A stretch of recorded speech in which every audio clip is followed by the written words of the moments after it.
بسم اللہ الرحمن الرحیم۔ میں حکیم کاشف ہوں، آپ میرا یوٹیوب چینل دیکھ رہے ہیں۔ ایک مریض جس کی عمر 40 سال، وہ 1 سال پہلے جو ہے مجھ سے میڈیسن لینے آیا تھا بواسیر کی۔ 5 دن کی میں نے بواسیر کی میڈیسن دی تھی، تو الحمدللہ اس نے کہا مجھے پورا سال دوبارہ بلکہ ہوئی نہیں۔ میں نے بہت بد پرہیزی بھی کی، میں نے اسے کہا کہ اس کو دوبارہ ہو جائے گی، بد پرہیزی نہ کرو۔ انہوں نے کہا دوبارہ ہوئی نہیں۔ بہرحال اب میں جو پیش ہوا ہوں، میری وائف کو سیم مسئلہ ہے، بواسیر ہو گئی اور مقد پہ درد ہے۔ اس پہ میں کافی پہلے بھی ویڈیوز بنا چکا ہوں، لیکن آج تھوڑا سا میں بریفلی آپ کو بتانا چاہتا ہوں کہ بواسیر یہ نہیں ہے کہ مقد سے خون آنے کا نام بواسیر ہے۔ بیسیکلی ہمارے سسٹم کے اندر جو ہے لمفیٹک سسٹم ہے، اس کے اندر 5 گلینڈز ہیں، جس کے اندر تھائمس، تھائرائڈ اور تلی، گردہ اور پتا جب بھی متاثر ہوتے ہیں بیک وقت 2 ہوتے ہیں، اور جب 2 ہوتے ہیں تو سارا، کیونکہ یہ سارے انٹر لنک ہوتے ہیں، ایک دوسرے کو متاثر کرتے ہیں۔ تو ہمارا جب بھی بواسیر کے اندر جو تلی ہے، جو لمفیٹک سسٹم کا غدد جاذبہ کا ہیڈ ہے، یہ سب سے زیادہ متاثر ہوتی ہے۔ ہوتا یہ ہے کہ کیونکہ جو تلی ہے یہ دوران واپسی خون کا ہیڈ ہے، یعنی ہماری باڈی میں جب خون سرکولیٹ کرتا ہے اس کے بعد دوران واپسی کا ایک نظام ہے۔ پاور کھینچنے کی جو قوت ہے وہ تلی کے ذریعے ہی وہ واپس آتا ہے۔ اصل میں تلی جو ہے اپنا کام سلو کرنا شروع کر دیتی ہے، وہ واپسی دوران خون کو اس طرح نہیں کر پاتی، وہ اپنی جو صلاحیت ہے اس کے اندر کمی آ جاتی ہے۔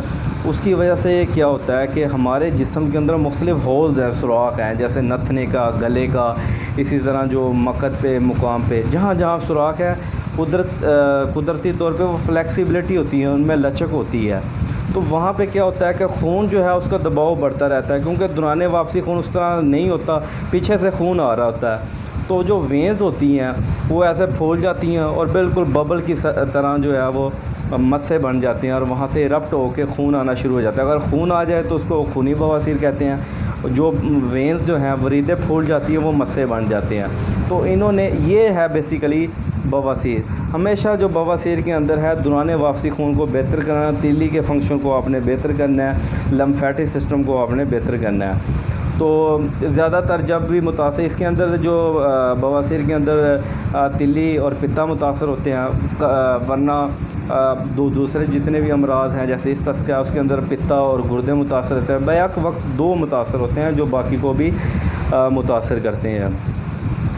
تو بہرحال جو میں نے ان کو ان کی بغیر، کیونکہ وہ خود تو آئی نہیں تھی، انہوں نے کہا کہ اس کو خون آ رہا ہے اور مقد پہ شدید درد ہے، بیٹھا بھی نہیں جا رہا، اور مسے ہے، مسوں میں سے خون آ رہا ہے۔ تو میں نے جو ان کو دعا تجویز کی، ہمیشہ یاد رکھیں جو بواسیر ہے عضلاتی اعصابی عضلاتی غدی کے تحت ہے، اور جو بالکل مقد پہ گھٹن ہو جائے، بندش ہو جائے، وہ اعصابی عضلاتی کی طرف بھی چلی جاتی ہے، لیکن اس میں خون نہیں آتا۔ تو میں نے ان کو جو دعا تجویز کی وہ میں آپ سے شیئر کر دیتا ہوں۔ اس کے اندر غدی عضلاتی ملین 6 رتی اور غدی عضلاتی ہاضم انزرود والا 6 رتی، یہ بھی 6 رتی، صبح دوپہر شام، دن میں 4 دفعہ، یہ ہر 4 گھنٹے کے بعد دن میں 4 دفعہ پانی کے ساتھ، اور الگ سے اعصابی غدی تریاق 100 mg کا جو کیپسول ہوتا ہے، یہ بھی دن میں انہیں یہی کہا اگر خون زیادہ آئے تو پھر 4 دفعہ، ادروائز جسٹ 3 دفعہ صبح دوپہر شام، پہلی جو خوراک ہے اس کے 15 منٹ کے بعد یہ بھی استعمال کریں۔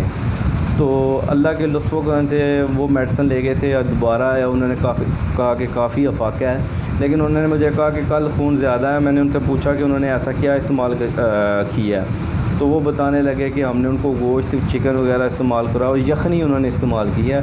اور اس دفعہ میں نے انہیں پرچی بھی دی تھی کہ پرہیز کریں، تو یہ چیزیں بالکل استعمال، چکن وغیرہ گوشت ان کے لیے مناسب نہیں ہے۔